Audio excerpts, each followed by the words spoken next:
مساء الفل عليكم وما بعد الانتصار وما بعد الليالي الحلوة وما بعد السهرات الحلوة، ويلا بينا نبدأ.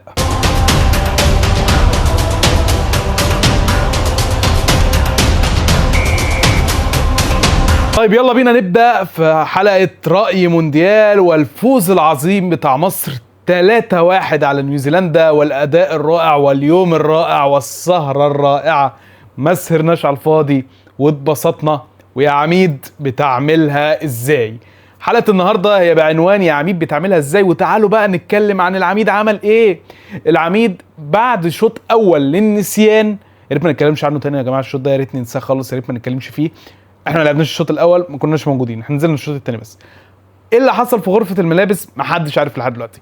العميد دخل غرفة الملابس وطلع بالشوط الثاني بفريق تاني خالص، منتخب مصر تاني خالص، منتخب بيضغط من اول 10 دقايق، منتخب بيجيب جول تعادل، بيجيب الثاني والثالث وليلة ولا اروع. لازم اول حاجة نشكر العميد على كذا حاجة، وقلت الموضوع ده في الفيديو الصغير، بس لازم نتكلم في كام موضوع وكام حاجة مهمة جدا، وهنتكلم في حاجات مهمة جدا في الحلقة دي من رأي مونديال وفوز مصر على نيوزيلندا 3-1 والتأهل والإنجاز التاريخي وأول فوز لينا في المونديال. طيب أول حاجة عايز أبدأ بيها وهو نشكر العميد ونشكر كابتن حسام حسن على وجوده معانا، وعلى إن هو مستحمل الضغط ده، وعلى إن هو قدر يكون من المنتخب اللي كان بيتقال عليه إن هو في فترة صعبة لحاجة كويسة ولحاجة مضيئة.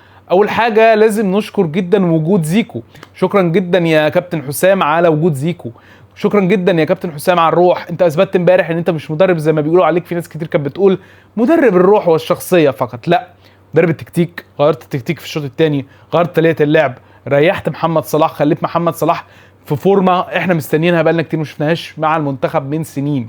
خليت زيكو اللي ما حدش كان عارفه او ما يعني كان عارفينه بس اكتشف متاخر جدا في سن ال 29 يبدا ويلعب لحد اخر الماتش ويجيب جون ويعمل جون ويبقى اول لاعب بيسجل ويصنع، وصلاح برضو بيصنع ويسجل.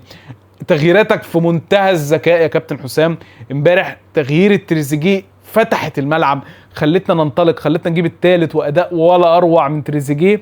اخوه التاني اللي ضيع الجون الرابع ده مش هنتكلم عنه لانه واضح ان في حاجه هنا غلط. يعني اتعالج لان انت حضرتك مهاجم، انت عملت كل الصعب وجيت عند جون فاضي شطها في الحارس، معرفش عملتها ازاي. غير كده اداء رائع رائع رائع من المنتخب، وكنا منتظرينكم من سنين.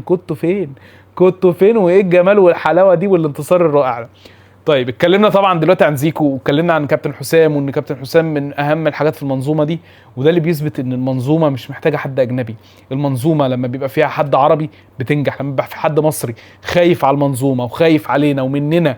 كابتن حسام مننا، كابتن حسام من الناس اللي في الشارع لما بيقول لك في اخر الماتش انا الفوز ده للغلابه، والفوز ده للناس اللي بتتفرج، والفوز ده للناس السهرانين، وكنت خايف اخذل مصر. عايز اكتر من كده، عايز روحي اكتر من كده، ان الراجل يبقى عندك هو مديك كل حاجه وبيدعمك وبيديك كل الاتنشن، مش عايز حاجه تانية غيرك. اداء ولا اروع من المنتخب، اداء هايل من المنتخب. شكرا جدا كابتن حسام. عايز اتكلم عن محمد هاني. محمد هاني اللي اثبت لي ان هو لاعب مميز. محمد هاني التاني ماتش على التوالي بيلعب كويس جدا، ركنيات ورفعات حلوه جدا هي اللي بتسبب الجون الاول. تركيز، بيقرا الملعب، هايل يا محمد. طبعا كابتن شوبير، مصطفى شوبير اوفا، المعلم الكبير، ابن المعلم، معلم ابن معلم فعلا. حارس ولا اروع، حارس انقذك في كذا كوره، حارس عارف يتحرك، انت عارف يعمل ايه. هو ده اللي احنا كنا مستنيينه من سنين. الله عليك يا اوفا، والله على الاداء الهايل، والله عليكم يا رجاله كلكم. غير كده ماتش حلو جدا، اداء حلو جدا. الصيغه بتاعتنا، طريقتنا في اللعب بقى لينا طريقه. لما المدرب بتاع نيوزيلندا بيطلع بعد الماتش بتصريحات ويقول لك احنا الشوط الاول كنا مهيمنين، الشوط الاول كنا جامدين، بس الشوط الثاني لقينا فرقه تانية خالص، لقينا فرقه بتيمبو عالي قوي، باداء حلو قوي، بطريقه حلوه جدا. بقينا اضعف منهم، بقوا فريق قوي جدا. واضح ان اتقال حاجه في الشوط، بيقولوا ان اتقال جوه ان العميد كلمهم بمنتهى الهدوء، وان صلاح قال لهم احنا مش بنهزر، احنا جايين نعمل بجد.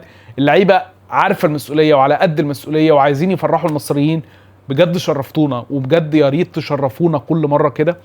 عايز اتكلم عن طريقه اللعب في الشوط الثاني، ان هو ده، ان انت من اول الماتش بتحاول تلعب ركنيات على ناس طويله، وعرفت تعمل ركنيات على ناس طويله وتجيب بيها جوان. انت رفعتين بيهم جونين، ده حاجه خطيره. الكواليتي اللي عند زيكو دي جامده قوي يا جماعه. زيكو في الباص اللي بكعبه لمحمد صلاح، وصلاح الشوطه طبعا الرائعه دي، الله يزيكو، كنت فين؟ كنا فين الناس دي كلها؟ احنا معانا 11 لاعب في الملعب كويسين جدا، معاك دكه كويسه جدا. انا كنت في اول بطوله بقول معيش دكه، لا لا لا، امبارح انا شفت عندي دكه، عندي حمزه، عندي تريزيجيه، عندي زيزو مش احسن حاجه بس يقدر يعمل لك حاجه، عندي لعيبه بره، عندي حاجه اعتمد عليها، منظومه كويسه جدا. بحيي كابتن حسام على وجوده معانا، بحيي كابتن حسام على وثوقه فينا، على ان هو ما يقسش بعد ما كل الناس كانت بتهاجمه وكل الناس بتقول ان هو مدرب شخصيه فقط وليس تكتيك ولا اروع، ماتش ولا اروع، وهنقدم احلى في البطوله، وان شاء الله نكسب ايران، وان شاء الله نكسب اللي بعده واللي بعده واللي بعده. خاف مني يا كاس العالم، مصر جايه. اتمنى يكون الفيديو عجبك. لو عجبك الفيديو اعمل طبعا اللايك والسبسكرايب، نسيت اقول لك في الاول، المفروض اقول لك في الاول عشان تركز اكتر. اعمل لايك وسبسكرايب، فيديو بسيط، فيديو صغير بس عشان نستمتع مع بعض ونتبسط بالمود الحلو اللي شفناه امبارح.